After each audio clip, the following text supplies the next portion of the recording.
Bharatiya Janata party, जिसकी अपनी एक अलग पहचान है।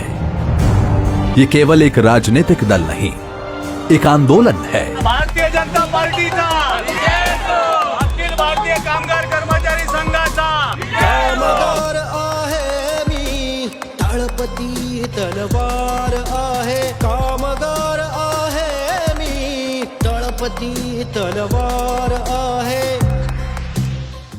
आज कामगारांच्या संदर्भात हा मोर्चा आम्ही काढलेला आहे। समान काम समान वेतन या कामगारांना मिळावा म्हणून मोर्चा काढलेला आहे। या मोर्चामध्ये वसई विरार महानगरपालिकेचे सफाई कामगार, अतिक्रमणचे कामगार, औषध फवारणीचे कामगार, स्मशानभूमीचे कामगार, पाणी खात्याचे कामगार, हे सगळे कामगार या ठिकाणी समाविष्ट झालेले आहेत। आमच्या मागण्यात यांना समान काम समान वेतन मिळावं, यांना ग्रॅज्युटी मिळावी, यांना मोफत शासकीय भूखंडावर घरं मिळावी, यांना PF वेळेवर टाकण्यात यावा, पगाराच्या पावत्या त्यांना मिळाव्या, त्यांना युनिफॉर्म व्यवस्थित मिळावा आणि या कामगारांना ज्यांनी 15 ते 20 वर्ष काम केले त्यांना, या सर्व कामगारांना कायमस्वरूपी नोकरीमध्ये समाविष्ट करून घ्या, ही आमची प्रमुख मागणी या ठिकाणी आहे। इथूनच शब्दांच्या हाती खडगे मी देत आहे। एकटाच आलो नाही, युगाची साथ आहे। सावध असा तुफानाची हीच सुरुवात आहे। कामगार आहे मी, तळपती तलवार आहे। सारस्वतानो थोडा सुद्धा माहिती आहे की आपण ज्या मागण्या करतोय या आम्हाला सुद्धा लागू होणार आहेत। आपल्या वतीने, आपल्या कर्मचारी संघटनेच्या वतीने आज जर त्या मागण्या मान्य झाल्या तर त्या सर्वांनाच लागू होणार आहेत, ना की फक्त आपल्या कर्मचारी संघटने। कर्मचारी मित्रांनो, आज आपण इकडे मोठ्या संख्येने आलात। भारतीय जनता पार्टी अखिल भारतीय कर्मचारी संघ आज आपण एका छताखाली आहात। आपण सर्वांनी जर एकत्र नाही राहिलात, एकत्र जर नाही बांधलात तर या मालिका, ही जी महापालिका आहे ना, ही महापालिका गद्दार आहे। हे झोपलेले आहेत, यांना झोप अशी लागलेली आहे की त्यांना कर्मचाऱ्यांचं दुःख दिसत नाही, कर्मचाऱ्यांसाठी यांना काहीही नाहीये। मग आमची इच्छा नाही हा शहर तुंबला पाहिजे, आमची इच्छा नाही आहे।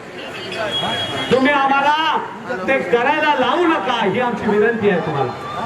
म्हणून माझ्या या कामगारांना समान काम समान वेतन मिळालं पाहिजे, ही प्रमुख मागणी। ग्रॅज्युटी, आता माझ्या रुपेशने सांगितलं ग्रॅज्युटी मेलेल्या माणसांना अजून ग्रॅज्युटी नाही, ठिकाणी कॅन्टीन असलं पाहिजे आणि कॅन्टीनची मागणी मागितली।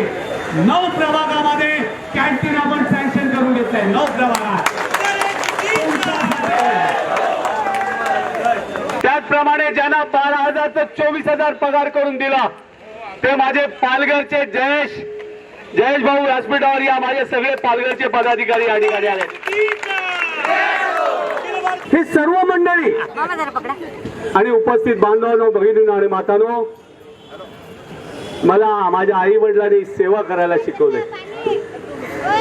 मी तुमच्यासारखा शेतकऱ्यांचा मुलगा आहे, त्या शेतात काम करायला माझ्या आई वडिलांनी शिकवलंय।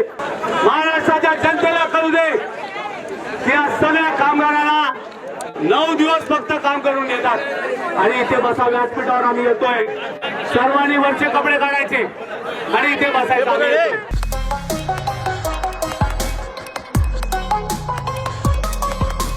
कामगार आहे मी, तळपती तलवार आहे। कामगार आहे मी, तळपती तलवार आहे।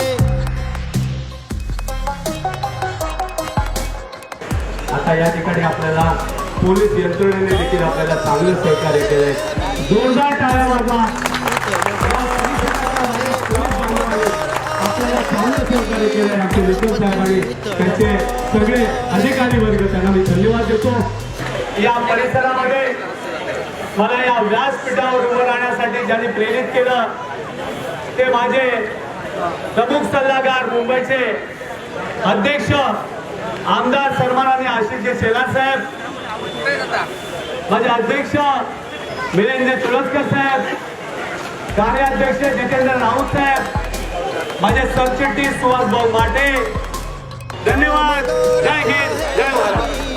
तळपती तलवार आहे, कामगार आहे मी, तळपती तळपती तलवार आहे